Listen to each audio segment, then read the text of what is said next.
एक बाप पैदा करता है जिसको फादर बोलते हैं, और एक बाप होता है जिसको फादर इन लॉ बोलते हैं। तो मेरे father in law Shafat Ali साहब यहीं के थे।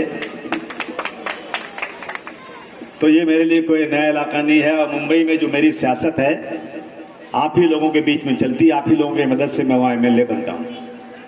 आपकी बहुत बड़ी तादाद मुंबई में रहती है। दोस्तों, आज 2014 के बाद से जब से बीजेपी आई है ना, इस मुल्क में हिंदू और मुसलमान करके हमारे मुल्क को बर्बाद कर रही है। हम 20 साल और इस मुल्क में आधा एक वक्त खाना खाएं, एक वक्त भूखे रहेंगे चलेगा। हम फाका करने को तैयार है, एक वक्त नौकरियां नहीं मिलने चलेगा, लेकिन हमारी गंगा जमुनी तहजीब को जो बर्बाद कर रहे हैं ना, उसे हम बर्दाश्त करने को तैयार नहीं है। साथियों, एक वक्त था, मौलाना अबुल कलाम आजाद साहब जब आजादी की लड़ाई लड़ रहे थे तो उन्होंने कहा एक दिन कि अगर आसमान से एक फरिश्ता उतर कर आ जाए और ये कहे कि मौलाना साहब आप इस हिंदुस्तान की आजादी की लड़ाई बहुत दिनों से लड़ रहे हैं, लेकिन मैं फरिश्ता हूं, मैं एक दिन में हिंदुस्तान की आजादी का परवाना आपके हाथ में ला के दे सकता हूं, लेकिन इसके बदले मैं यहां से हिंदू मुस्लिम में एकता को आसमान पर लेके चला जाऊंगा। बोलिए आपको क्या कबूल है? मौलाना साहब ने कहा कि मैं ये कहूंगा कि अगर हिंदुस्तान की आजादी अभी नहीं मिलती है तो इसमें मुल्क का नुकसान है, हम थोड़े दिन और बर्दाश्त कर लेंगे, लेकिन अगर हिंदू मुस्लिम एकता यहां से खत्म हो जाएगी तो इंसानियत खत्म हो जाएगी। इसलिए हम हिंदू मुस्लिम एकता को कभी भी यहां से जाने नहीं देंगे। कहते हैं हवेली झोपड़ी सबका मुकद्दर फूट जाएगा, हवेली झोपड़ी सबका मुकद्दर फूट जाएगा अगर ये साथ हम हिंदू और मुस्लिमों का छूट जाएगा। दुआ कीजिए कि हमने प्यार के रिश्ते रहे कायम। योगी जी और मोदी जी और अमित शाह सुन लो, अगर ये स्टेट टूट जाएंगे तो भारत टूट जाएगा। एक जमाना था हम लोग गांव में रहते थे, बड़े होकर ही मुंबई गए हैं। आपके इलाके से, मेरे इलाके से, यूपी से हजारों लाखों लोग मुंबई में जाते हैं। मुझे बचपन अच्छी तरह याद है, जब गांव में शादी होती थी ना, रख लेता था लकड़ी चिरवा कर अपने घर में। अगर कहीं आटा कम पड़ गया और बारात गांव में आ रही है और गांव की इज्जत चली गई तो मेरी इज्जत चली जाएगी। मैं उस बच्ची के लिए, उस घर के लिए अपना सब कुछ निछावर करने को तैयार हूं। ये माहौल था हमारे देश का। हिंदू मुस्लिम आपस में भाई भाई की तरह से रहते थे। कौन से मनहूस का कदम पड़ गया है कि आज इस देश को हिंदू और मुसलमानों के नाम पर बर्बाद कर देना चाहते हैं।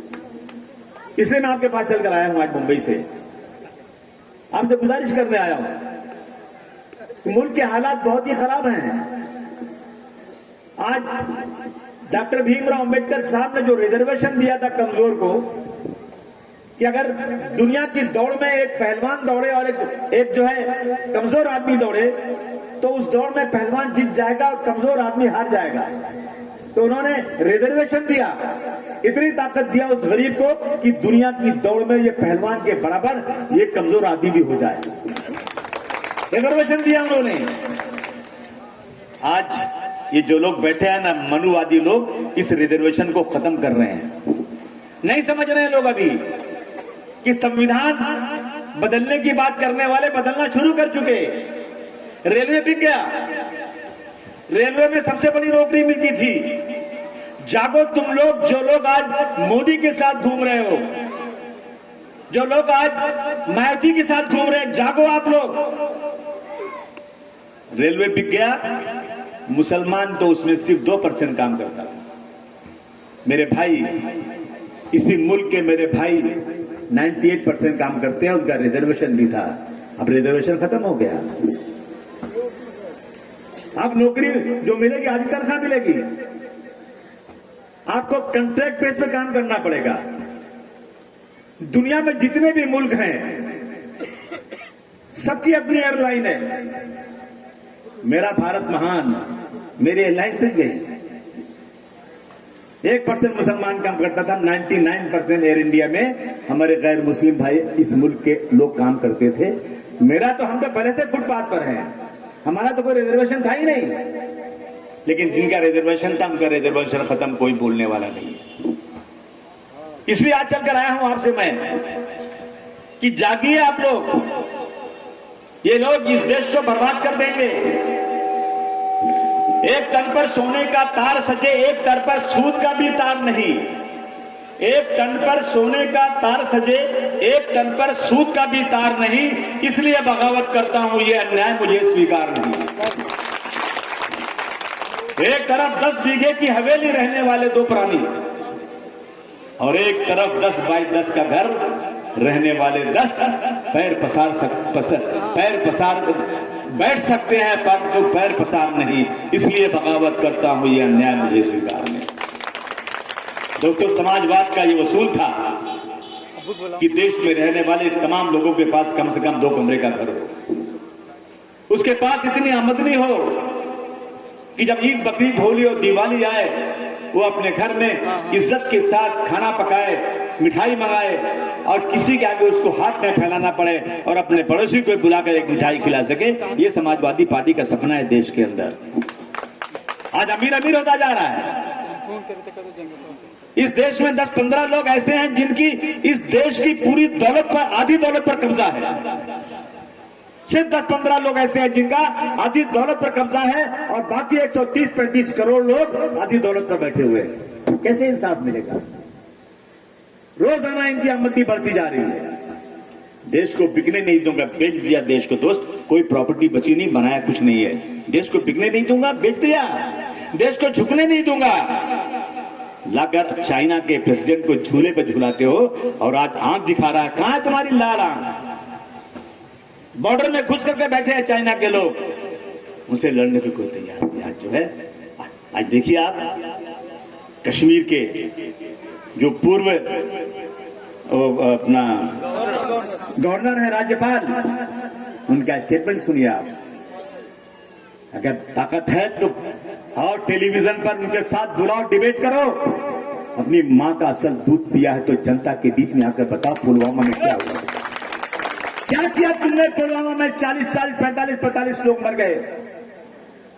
ये सत्ता में आने के लिए कुछ भी कर सकते हैं दोस्तों। आज क्या हो रहा है? गाय के नाम पर कितने लोग मार दिए गए? गाय के नाम पर इस देश में हजारों लोग मार दिए गए। 1 लाख दादरी का मारा गया,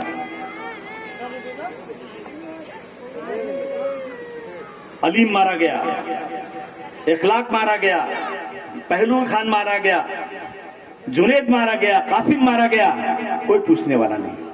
गुजरात में फसादात हो रहे थे, यहीं की बेकरी वाली थी वो, बेस्ट बेकरी की औरत यही की थी, शायद बिल्किस बानो भी यही की बस्ती की शायद है, यही की है। शर्म आना चाहिए। हाई कोर्ट ने कहा कि बेकरी का जो केस था, बेस्ट बेकरी का, गुजरात में अगर मुकदमा चलेगा तो यहां पर उसको इंसाफ नहीं मिलेगा। अगर कोई शर्म वाला आदमी होता, चुल्लू भर पानी में डूब मरता कि मेरे स्टेट में कोर्ट कह रहा है कि इंसाफ नहीं मिलेगा। उसके केस को दिल्ली लाया गया, मुंबई में, और मुंबई में चला गया, तब इंसाफ मिला। बिल्किस बानो के पेट को फाड़कर उसके बच्चे को मार दिया गया, उसके सामने उसके परिवार को मार दिया गया और दहशतगर्दों ने उसके ऊपर रेप किया। 5-6 लोगों ने उसके साथ रेप किया। मैं तो गया था गुजरात में, वो औरत नंगी भागती रही। एक हिंदू फैमिली ने उसको लहंगा दिया, पहन कर गई, उसने कंप्लेन किया, फिर कोर्ट गई, फिर कोर्ट ने कहा गुजरात में इंसाफ नहीं मिलेगा, मुंबई में केस चलाओ। और उन जानियों को, उन खूनियों को सजा हो गई और उन खूनियों को छोड़ दिया गया। उसको कह दिया गया कि ये लोग बहुत अच्छे परिवार के हैं, उनको फूल का हार पहना गया। क्या ये भारतवर्ष है? क्या हमारे पुरखों ने ये भारतवर्ष का सपना देखा था? आज मुसलमानों को हर जगह पर उसको तंग किया जा रहा है। बुरके वाली लेकर आएंगे, खुलेआम कहा जा रहा है। मोदी जी, हमने चूड़ियां नहीं पहन रखी हैं कि आप हमको बार बार चैलेंज करते हो। याद रखना, जलेंगे हम तो जल जाएगा सारा गुलसिता माली, समझ मत सहने गुलशन में मेरा ही आशियाना है।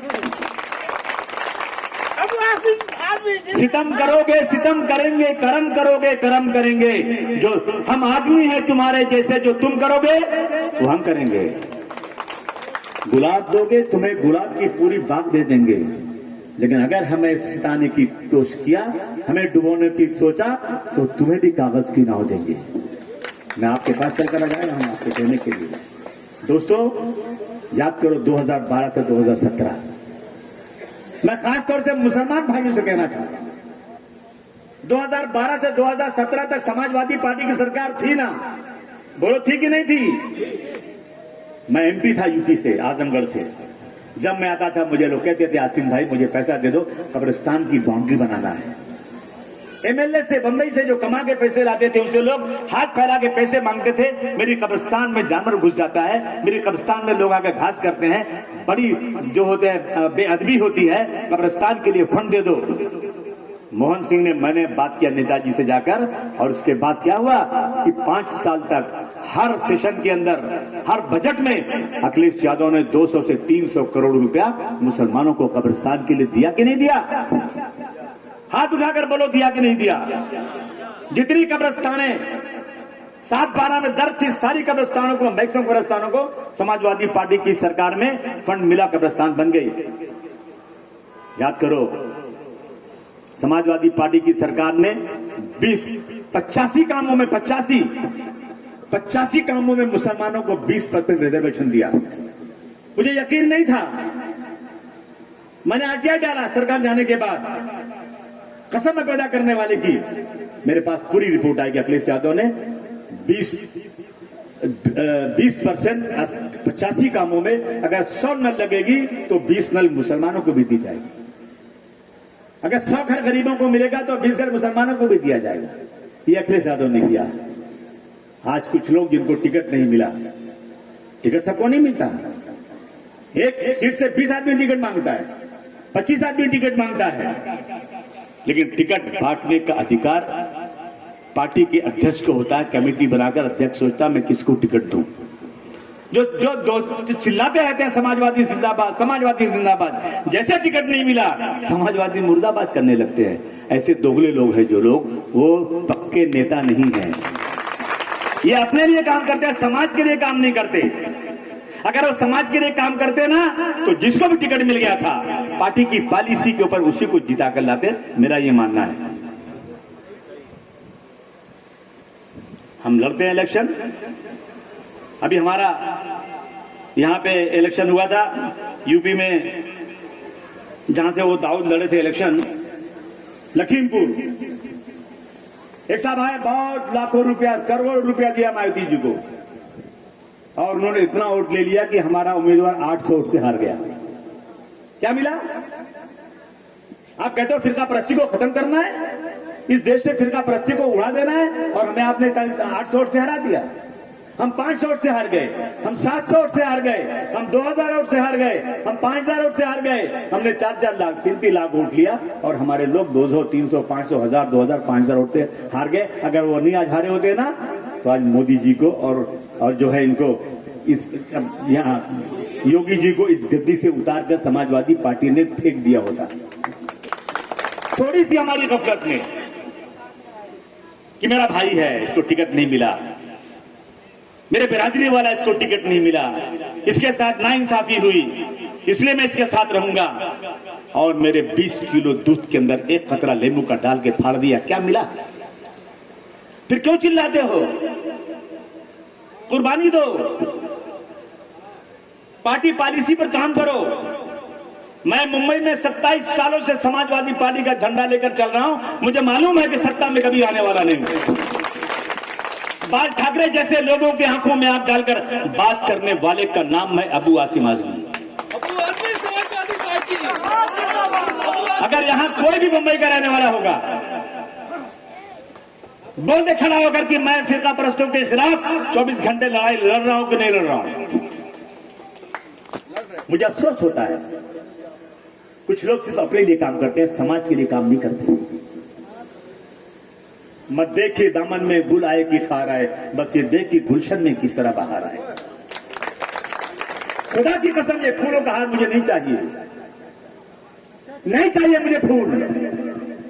मुझे कांटों के रास्ते पर चला दो, मुझे लहू लुहान कर दो, लेकिन मैं इन फिरका परस्तों को बर्दाश्त नहीं कर सकता हूं, इसलिए तुम्हारे पास चलकर आया। इसलिए मुंबई से चलकर आया कि शायद कि तुम्हारे दिल में उतर जाए मेरी बात।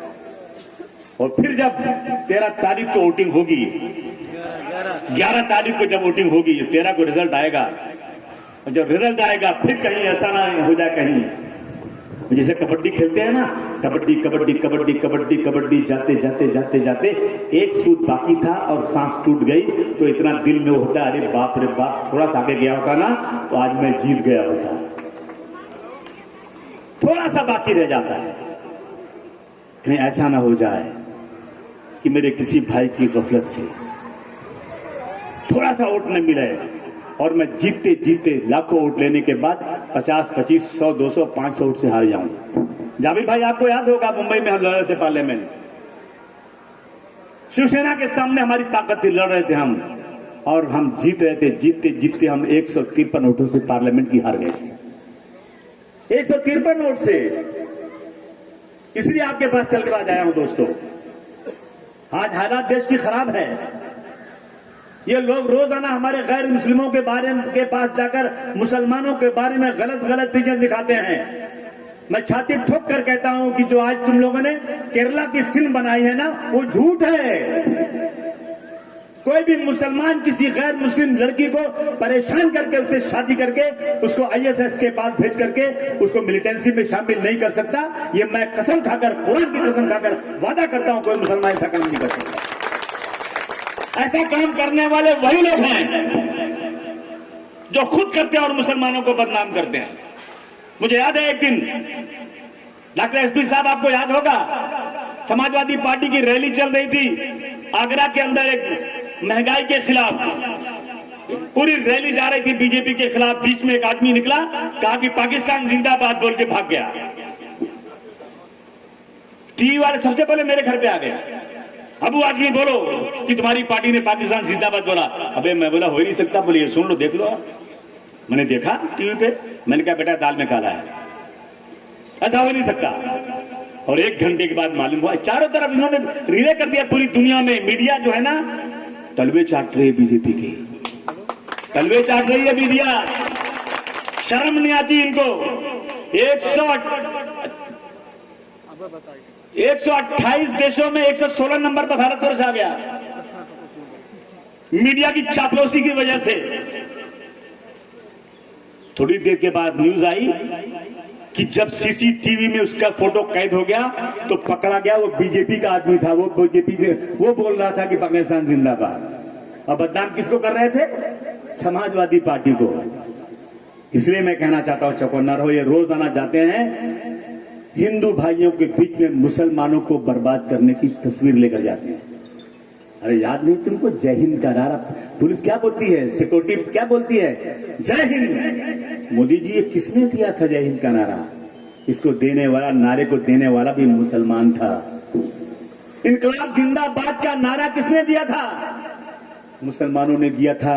जब नेताजी सुभाष चंद्र बोस ने आजाद हिंद फौज बनाई थी तो बर्मा के अंदर एक गुजरात के रहने वाले ने अपनी पूरी प्रॉपर्टी बेच के 1,25,00,000 रुपया उस वक्त नेताजी को दिया था कि मेरी तरफ से आप हिंदुस्तान की आजादी की लड़ाई लड़ने का ये चंदा लो।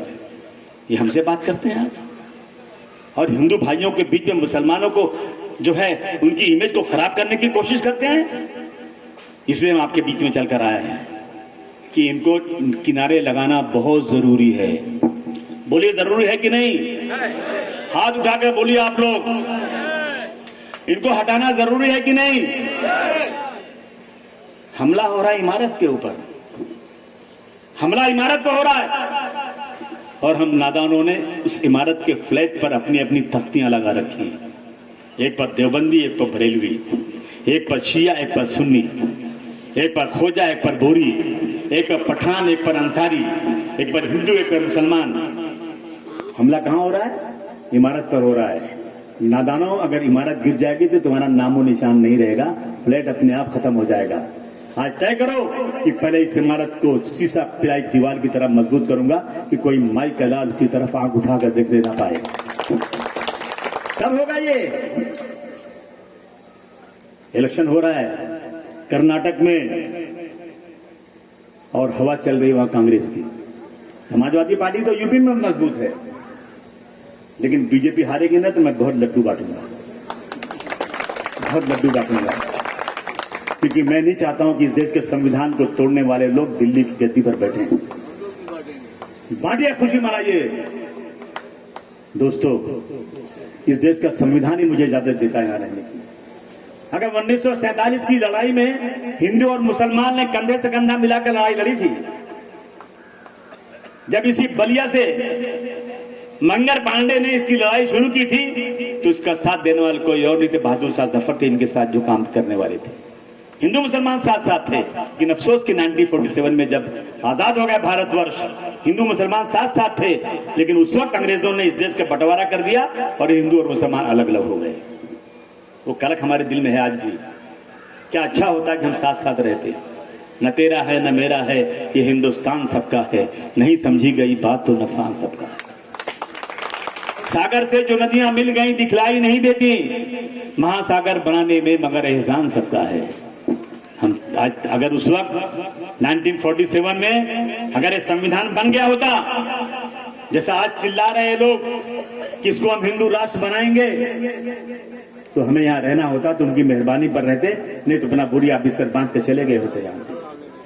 लेकिन हमें यकीन दिलाया गया था कि ये मुल्क एक सेकुलर मुल्क बनेगा, ना हिंदू ना मुसलमान, ना सिख ना ईसाई ना पारसी, ये मुल्क सबके लिए एक साथ हो, एक जैसा होगा। कहां हो रहा है ये?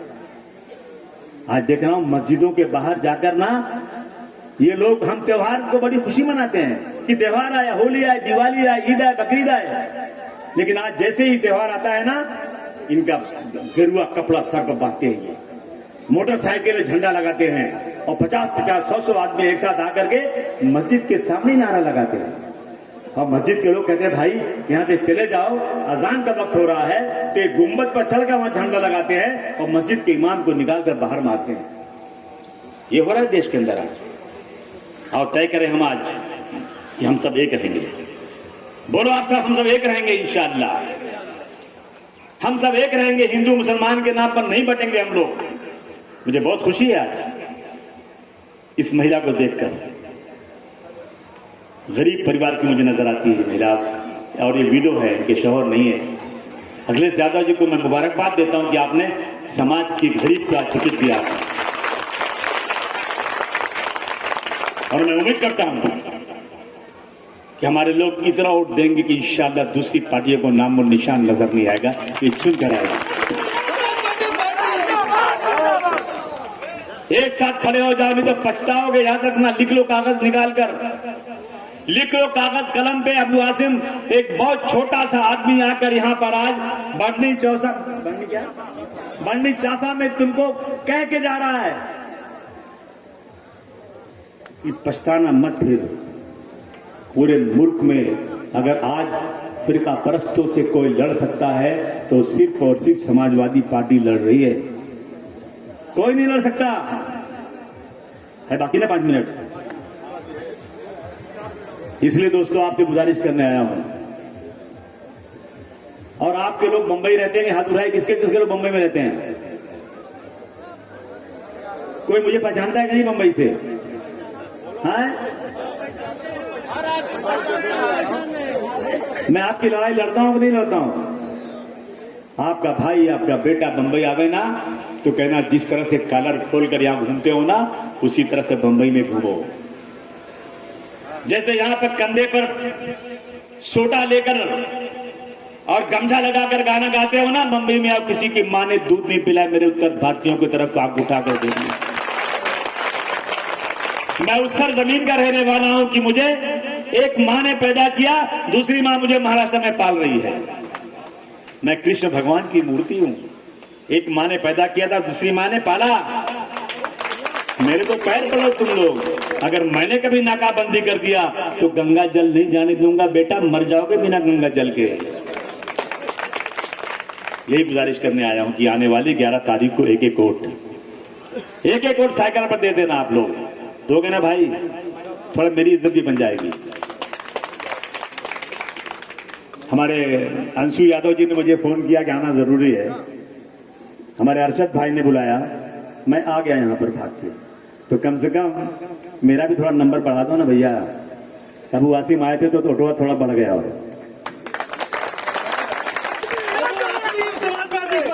लक्ष्मी यादव जीत जाएगी तो मुझे बहुत खुशी होगी।